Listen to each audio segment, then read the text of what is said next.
让人生气的是，温家一群养尊处优的废物，没有一个射中要害的，完全是在给妖兽挠痒痒。众小辈看得直摇头，就这等废物还拉着上战场呢，呸！王英娇指挥着3名家仆，两人架着绵绵摆起他的脸，另外一人扬起手中的铁烙，正直冲他脸上烫去。魏无羡调转箭头，3箭齐出，命中3人。王英娇一把揪住了绵绵的头发，再次将铁烙朝他脸上压去。蓝启仁于夫人齐道：好个阴险歹毒的女人！魏无羡手中已没了剑，情急之下冲了过去，一掌劈王英娇抓人头发的手，一掌重重击在他心口。那只铁烙的前端已经压上了魏无羡的胸膛。结界中陡然响起一声咆哮，是魏无羡的痛呼通过画面传出来的。江澄紧蹙着眉头，嘴上却冷冷的道：知道疼还总逞强，哼！蓝景怡惊呼：魏前辈真是英勇，英雄救美啊！蓝忘机原本看魏无羡受伤，正心疼不已，闻言突然感到心中有股气，闷闷的。世家子弟群情激愤，还有一只巨型妖兽在潭中，左前爪已踩上了岸。温潮终于害怕起来，叫道：撤走撤走，马上撤回！众世家子弟也无心恋战，一路狂奔回地洞那处，却见树藤如死蛇一般的盘在地上。金子轩大怒：无耻狗贼，他们把树藤斩断了。于夫人见状直接开骂，没想到竟然跟女婿金子轩说出一样的评语，这对狗男女真是干得出来啊！蓝启仁也怒道：当真无耻！见他愤愤不平，蓝曦臣赶紧上前搀扶，一手抚上他的背，给他顺顺气。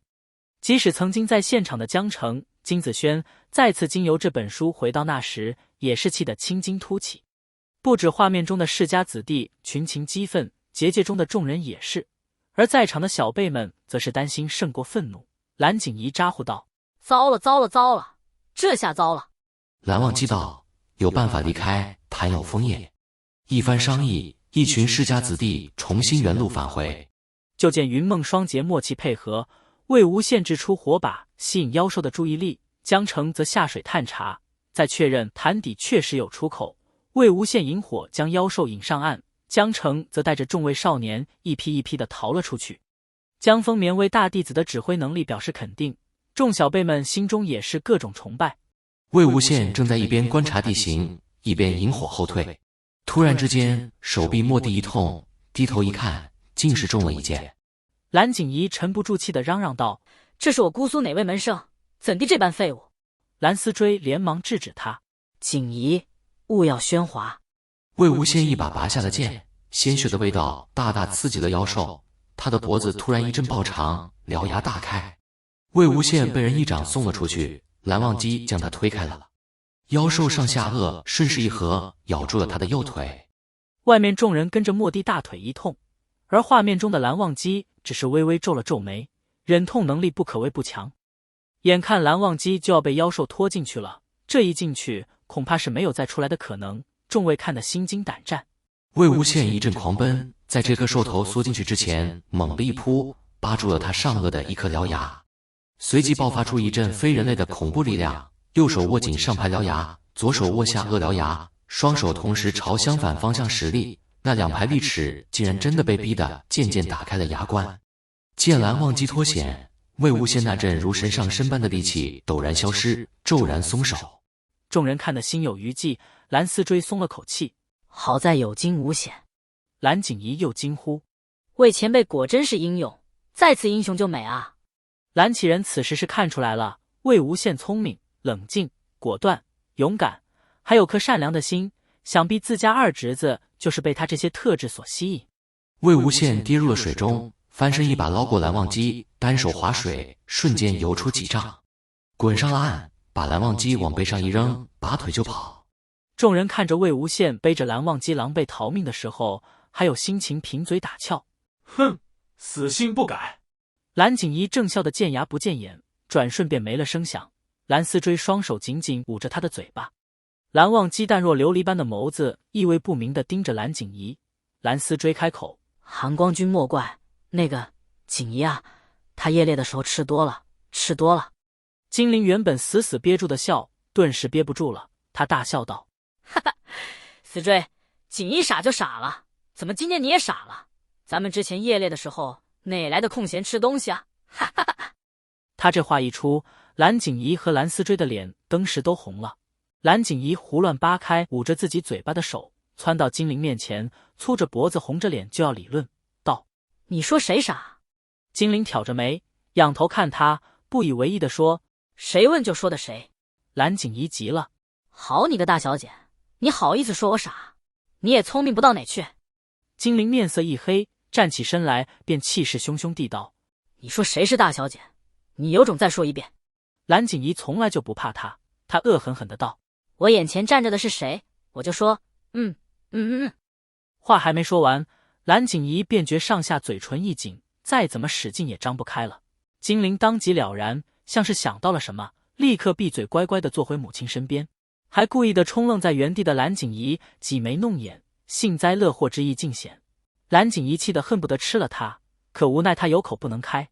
就在这时，蓝忘机淡淡的语句传来，言简意赅：“回去。”蓝景怡便也不敢再放肆，向蓝忘机一礼，老老实实的回到他之前的位置。江燕离看向身边一脸得意的儿子，忍不住戏谑道：“原来你这么顽皮啊！”金陵道：“是他自己窜过来要找我理论的，我只是正当防卫。”江澄冷冷的道：“倒打一耙。”金陵并不想理他。且说回画面中，望县二人正研究香囊里面的草药，挑挑拣拣，竟真找到些止血驱毒的药物。但不知怎么的，就变成了魏无羡压着无从反抗的蓝忘机，扒他的衣服。蓝忘机手无缚鸡之力，硬是被他撕了整个上身的衣物。魏无羡道：“我想做什么？现在只有我们两个人，我都这样了，你说我是想干什么？”画面中，蓝忘机的脸绿了，一同脸绿的还有蓝启仁。他一口口的喘着粗气，胸腔急剧起伏，出气多进气少，俨然一副风中残烛的样子。蓝曦臣虽也是目瞪口呆，但看到一旁叔父都这般模样了，当即敛了神情，扶着身旁的叔父，慢慢替他抚着后背顺气。众人皆是满面震惊，蓝思追等人都已经自动闭上了眼睛，非礼勿视。谁成想魏无羡光是撕了蓝忘机的衣服还不够，竟礼尚往来般的把自己的上衣也脱了。魏无羡摊手道：“衣服脱完了，轮到裤子了。”蓝启仁差点一口气没上来，抽晕过去。而江澄在蓝忘机被扒了衣服的时候，脸色便极其难看，此刻更是面色铁青。他僵硬的偏过头，闭上眼睛，顺便捂上了自己的耳朵。江澄虚虚的把眼睛睁开了一条缝，瞥到金陵竟是毫不羞愧的睁着眼在看。他左手还捂着自己的左耳，右手已经一巴掌拍了下去。金陵被这突如其来的一巴掌吓了一跳，他惊呼道：“舅舅你疯了吧？”江澄此时还捂着左耳，右手指指他，恶狠狠的道：“你居然还敢看！”金陵无语凝噎，他掰过江澄的脑袋，让他看向画面，道：“舅舅，你以为他们在干什么？”此时画面中的蓝忘机竟被吓得吐出一口淤血，面色大缓。江澄这才知道这莫名其妙的一出是为何。江澄当即恶狠狠的道：“这个魏无羡，你看我回去怎么打死他！”虽然知道他是好意，但蓝忘机还是现出了一点愠色，道：“你能不能别再开这种玩笑？”魏无羡辩解道：“你放心，我不喜欢男人的，不会趁机对你怎么样。”众人一致表示：“打脸了吧？”画面流转，众人见识了一个又一个的奇景，比如韩光君貌似吃醋，比如韩光君心烦意乱，再比如韩光君咬人。蓝曦臣不住轻笑。而蓝启仁看到如此鲜活的蓝忘机，一开始有点不习惯，但转念一想，当时的蓝忘机才16、17岁，谁不曾是个少年呢？魏无羡惊魂未定，心中百思不得其解，难道我真的像江澄说的那么惹人讨厌？江澄心道：“你才知道。”经过一系列的打情骂俏之后，话题变得沉重起来。蓝忘机垂下眸子，低声道：“等不到的，云深不知处已经烧了。”魏无羡试探着道：“人都还在吧？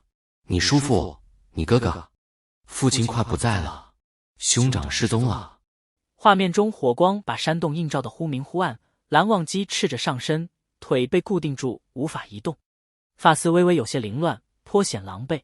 而更狼狈的是，顺着脸庞坠落的泪滴，蓝启仁和蓝曦臣像是忆起了当初的情形，神色黯淡下来。魏无羡最看不得别人流眼泪，把头别了过去。半晌才道：“那个蓝湛。”蓝忘机冷冷地道：“闭嘴！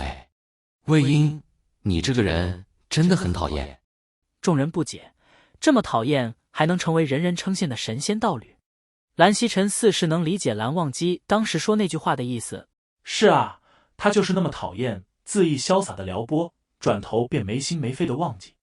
忘机拼命救下他，就是希望他能平安离开，可如今二人却一起被困在洞中，不想在他面前流露出一点脆弱，却偏偏被他看了满眼。